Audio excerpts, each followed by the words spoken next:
Hello students, I am Manoj Sonkar. स्वागत है आप सभी लोगों का सुपर कोचिंग टेक्स्ट बुक के इस सेशन में। मैंने आप लोगों के साथ एमपीपीएससी का जो असिस्टेंट प्रोफेसर का इंटरव्यू था उसका पार्ट 1 डिस्कस किया था और उसमें मैंने आप लोगों को बहुत सारे ऐसे क्वेश्चंस बताए थे जो मुझसे पूछे गए थे।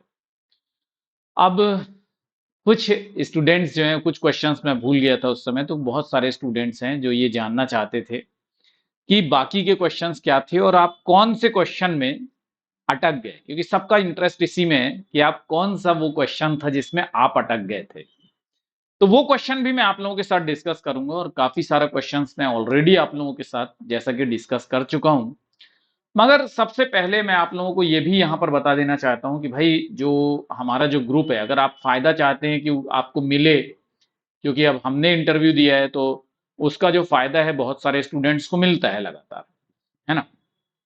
तो अगर आप सोशियोलॉजी को बहुत आसान तरीके से समझना चाहते हैं, ठीक, और आप ऐसे ही आगे असिस्टेंट प्रोफेसर की तैयारी करना चाहते हैं, यूजीसी नेट की तैयारी करना चाहते हैं, जेआरएफ लाना चाहते हैं, तो एकदम सही समय है ये क्लास को ज्वाइन करने का, क्योंकि इस समय ऑफर भी चल रहा है, डिस्काउंट आते हैं। अभी जैसे नवरात्रि स्पेशल डिस्काउंट आया है, फिर दिवाली स्पेशल डिस्काउंट भी आएगा। तो ये जो समय है ये क्लास को ज्वाइन करने का, एनरोल करने का बहुत अच्छा समय है।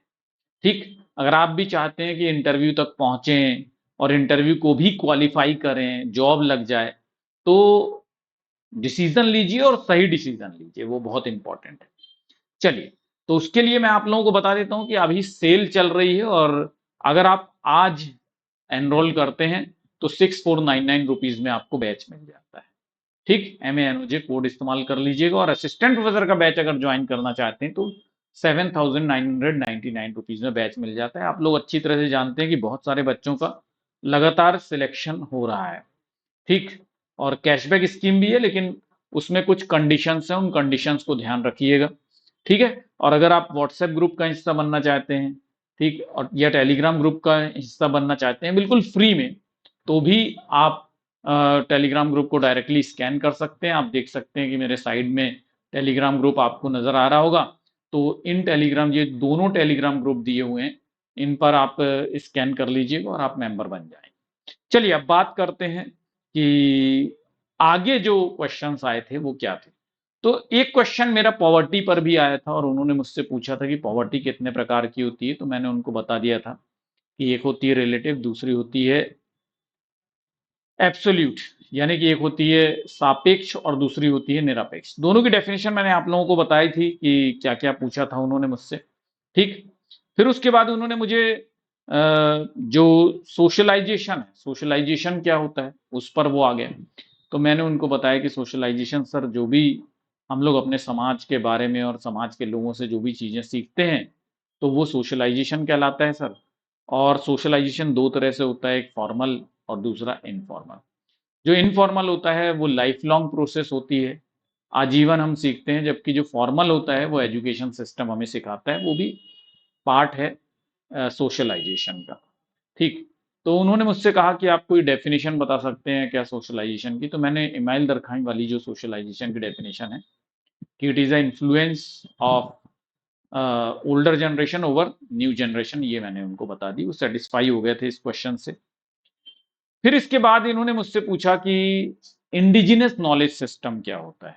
तो मुझे, उनको भी लगा कि वो बहुत टफ क्वेश्चन मुझसे पूछ रहे हैं, लेकिन जितने नेचुरल वे में और जितने आसान तरीके से मैंने इंडिजिनस नॉलेज सिस्टम को समझाया, तो वो सारे लोग मुझे देखने लग गए कि अरे यार, ऐसा कैसे, क्योंकि उन्हें लग रहा था कि वो बहुत टफ क्वेश्चन पूछ रहे हैं। तो इंडिजिनस नॉलेज सिस्टम के बारे में जो मैंने उन्हें बात कही, मैंने ये कहा कि सर क्या होता है कि इसको हम लोग हिंदी में स्वदेशी ज्ञान प्रणाली कहते हैं, और कई हजारों साल से इंसान अपने सराउंडिंग में जब रहता है तो बहुत सारे नॉलेज जनरेट कर लेता है। उसी नॉलेज में बहुत सारी मेडिसिन्स की भी नॉलेज होती है जो वो जनरेट करता है अपने आसपास के पेड़ से, अपने आसपास के पौधों से, अपने आसपास के जानवरों से। तो जो नॉलेज जो वो क्रिएट करा हजारों सालों में, क्योंकि वो उस नेचर के करीब था, उस प्रकृति के करीब था, और इस वजह से उसने जो नॉलेज जनरेट करी उसको ही क्या कहते हैं, स्वदेशी ज्ञान प्रणाली कहते हैं या इंडिजिनस नॉलेज सिस्टम कहते हैं। तो वो लोग इस क्वेश्चन, इस आंसर से भी बहुत सेटिस्फाइड रहे। फिर उसके बाद एक जो साउथ इंडियन, वहां पर मेरे को ऐसा लगा कि एक्सेंट उनका साउथ इंडियन है और वो थे, तो उन्होंने मुझसे पूछा कि आपने एनईपी के बारे में सुना है? तो मेरे मुंह से निकला न्यू एजुकेशन पॉलिसी, क्योंकि हम लोग हमेशा न्यू एजुकेशन पॉलिसी इसको बोलते थे। तो उन्होंने बोला नहीं नहीं, न्यू एजुकेशन पॉलिसी नहीं है।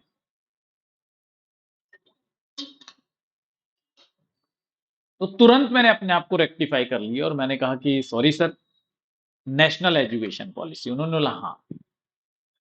तो उन्होंने मुझसे बोला कि क्या जानते हो नेशनल एजुकेशन पॉलिसी के बारे में? तो मैंने उनको वही बताया कि नेशनल एजुकेशन पॉलिसी जो है सर, वो मल्टी डिसिप्लिनरी अप्रोच और इंटरडिसिप्लिनरी अप्रोच को प्रमोट करता है। और भी वो मुझसे कुछ जानना चाह रहे थे, लेकिन मैंने उतने तरीके से नेशनल एजुकेशन पॉलिसी को हाल फिलहाल में नहीं पढ़ा। इसके पहले मैंने बहुत डीप एनालिसिस किया था नेशनल एजुकेशन पॉलिसी का, लेकिन मुझे बहुत ज़्यादा चीज़ें जो हैं वो वहाँ पर याद नहीं आई, और इसलिए फिर वो भी मतलब ज़्यादा उसको उन्होंने कुरेदा नहीं। ठीक। और फिर उसके बाद जो क्वेश्चन आया जिसमें कि आपको बहुत इंटरेस्ट है ना, कि जो जानना चाहते हैं कि मैं कौन से क्वेश्चन पे अटका था, उस वो वाला क्वेश्चन अब आ गया। शुरुआत होती है ऐसे कि अब वो आ जाते हैं कल्चर पे। उन्होंने बोला कल्चर जानते हो क्या होते हैं? तो मैंने वही जो आप लोगों को बताता हूँ कि it is a learn behaviour, whatever we learn in our society is culture. तो उन्होंने बोला कि कल्चर के ओरिजिन की थ्योरी बता दीजिए मुझे, अगर आपको पता है तो मैंने बोला कि सर कल्चर का जो ओरिजिन का थ्योरी है, तो मैं, क्योंकि मुझे एग्जैक्टली याद नहीं आ रहा था, तो मैंने टेलकट पार्सन की डेफिनेशन बताई कल्चर की। तो मैंने बोला कि sir common value, common consensus के आधार पे जो कल्चर है वो निर्मित होता है, वो बनता है। ठीक। तो मैंने बोला कि culture is shared values, common consensus. तो वो मेरे से बोलने लगे नहीं नहीं, ये नहीं, ये किसकी डेफिनेशन है? तो मैंने बोला ये टेलकॉट पार्सन्स की डेफिनेशन। उन्होंने बोला ठीक है। तो उन्होंने बोला मुझे ओरिजिन ऑफ कल्चर जो है वो बता दीजिए। तो फिर मेरे को नहीं पता था, मुझे साफ साफ बोलना चाहिए था कि सर आई डोंट नो, मुझे याद नहीं आ रहा है।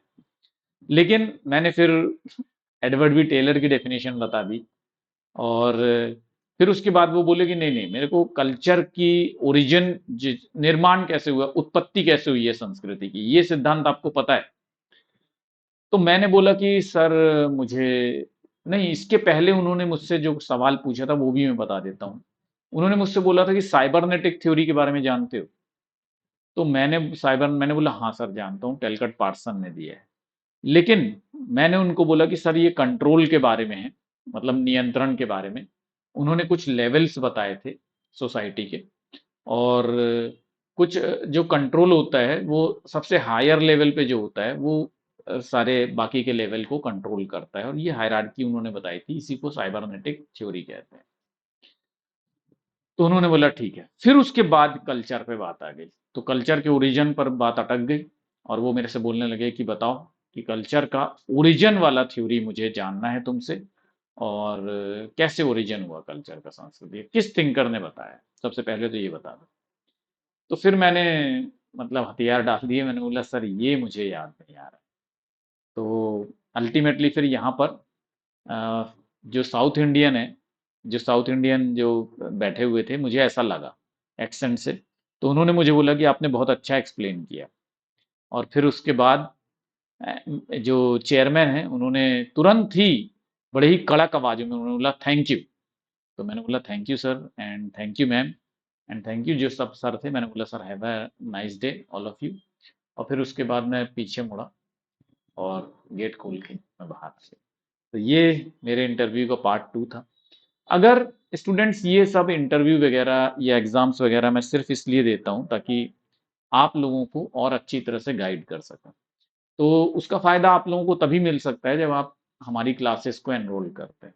ठीक है? तो अभी डिस्काउंट चल रहा है, एनरोल कर लीजिएगा। Thank you very much, all the best, bye bye.